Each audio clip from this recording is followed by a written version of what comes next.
I'm going to share how I cut this. It's so easy and so simple, but I appreciate getting the questions. I have a very old X-Acto knife that I'm going to use.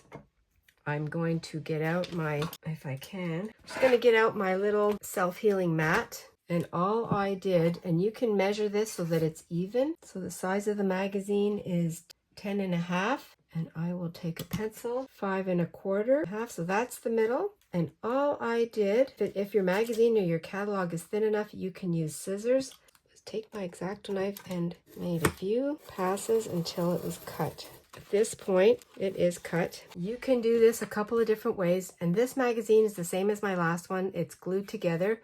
Some magazines or catalogs are stapled, and all I did, this one doesn't have the cover anymore. I've already used it in something else. You can make a new cover, or you can glue some pages together and put them in half like this. That's all I did for that size, and it's that easy. Something really fun to do, relaxing to do when you're watching TV. And you can see here how it's a little off, but that doesn't matter. It does not matter to me.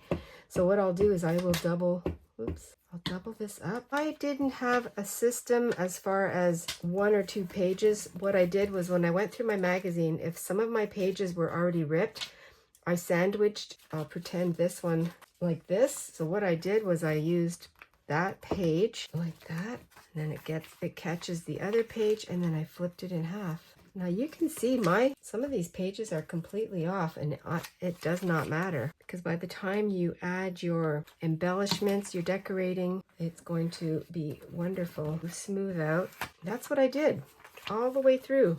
Some pages they're sandwiched a couple of pages together. Some of them are very thin like this, or you might want to add some collage from other sources. You might just want to add some sketching paper, some watercolor paper. They're all a little different. So this one I did the whole thing, a thicker page, and just fold it right over. For me, these are not anything that is precious. They're just very straightforward, and I fix them up as I go, and they get thick and beautiful, and that's what I do. And so this one, if you wanted to make, let's say you wanted to make this a little smaller, you can fold it in 3, so that becomes your thickness.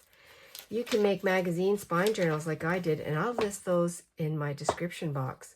I'm completely off, but it does not matter. So those will get used.